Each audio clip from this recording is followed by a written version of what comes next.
Okay, guys, I'm going to make it up to you with this one. This one's fantastic. Not Your Typical Dragon by Dan Barrell, illustrated by Tim Bowers.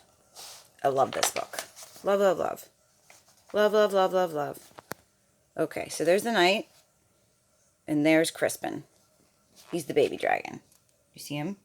He's really cute. Oh, there we go. Not your typical dragon. Come on, phone. Crispin Blazin was born into a proud family of fire-breathing dragons.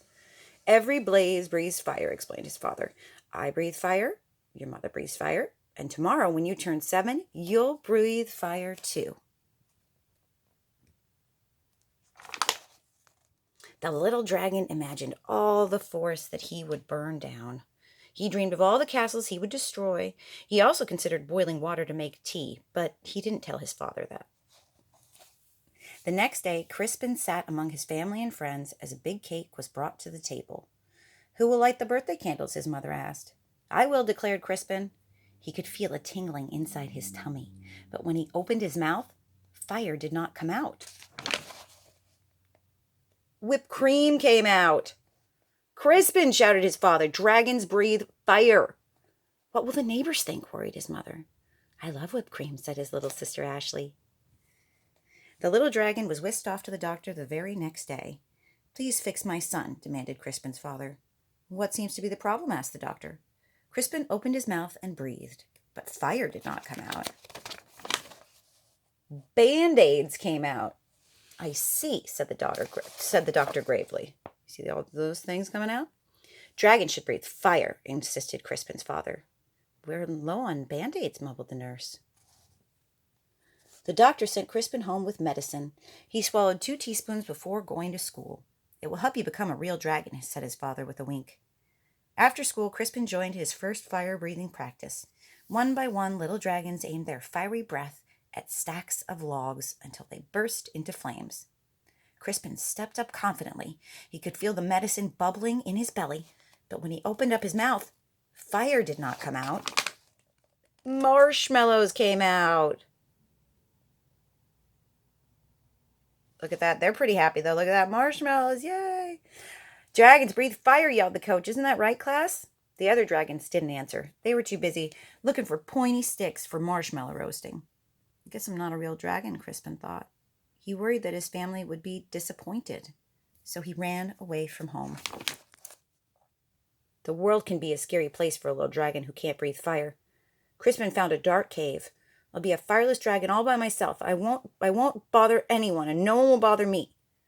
An hour later, he had a visitor. I am Sir George, squeaked a thin, shiny knight. Show yourself, dragon. Crispin shuffled out of the cave. The thin, shiny knight held up his thin, shiny sword. Do your worst, dragon. Crispin opened his mouth, but fire did not come out. Bubbles came out. Don't you breathe fire, dragon? Crispin shook his head. I can't. Sir George moaned. But my father insists that I must fight a fire-breathing dragon. It even says here in my book that your typical dragon breathes fire. I'm not your typical dragon, Crispin explained. Sir George sighed. I can't go home. Me neither, Crispin nodded. But then he had an idea. Maybe your book can tell us what to do. Of course, Sir George. Search through the pages. It says it's probably just your diet. Sir George fed Crispin spicy curry, scorching chili, and blistering salsa. Crispin opened his mouth, but fire did not come out. Red party streamers came out. At least they're the right color, said Sir George kindly. Sir George reached through the book again. Aha, it says it's probably your attitude. Sir George showed Crispin how to look mean and angry, enough to breathe fire. Crispin opened his mouth, but fire did not come out. Soft, cuddly teddy bears came out. Said Sir George. We may have taken a step backward. It's no use, Crispin sighed. I'm just not your typical dragon. Okay, but Sir George was not ready to give up. Aha, the book says you're too stressed out. Sir George made Crispin close his eyes while he described a quiet, relaxing day at the ocean. Oh my gosh, do you feel calm? Now imagine 100 shiny knights attacking you. Crispin opened his mouth, but fire did not come out. beach balls came out. Well, that's just plain weird. Secretly, Sir George was glad that Crispin couldn't breathe fire. He liked the little dragon and didn't want to fight him. Crispin liked the shiny knight too, but he missed his parents. Sir George, it's getting dark. I want to go home. The shiny knight patted him on the back. Don't worry, little dragon. I will take you. Crispin's parents were relieved when he arrived home safely. Sir George was about to say goodbye when they heard a shout. There you are, boy. Why on earth are you playing with a fire-breathing dragon? He's my friend, Father, whispered Sir George. And besides, he doesn't breathe fire. A dragon that doesn't breathe fire? That's the silliest thing I've ever heard, the shiny man laughed. Crispin's father stormed out of the house. My son is not silly. He may not breathe fire, but I certainly do. Crispin's father let out a powerful spray of flames.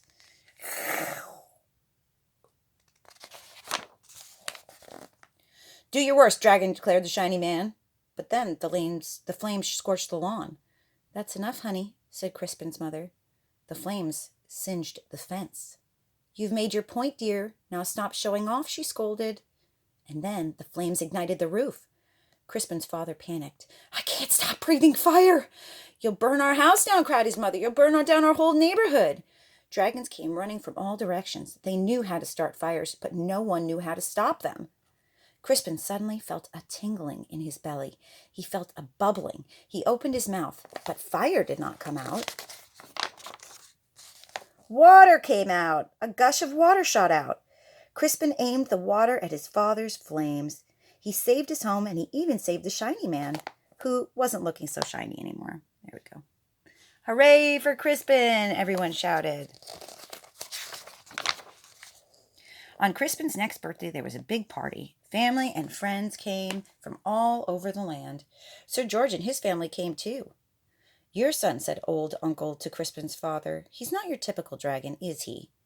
No, replied Crispin's father proudly. My son is something special. And then he jumped up and danced to Crispin's music too. And that is Not Your Typical Dragon. I love that one.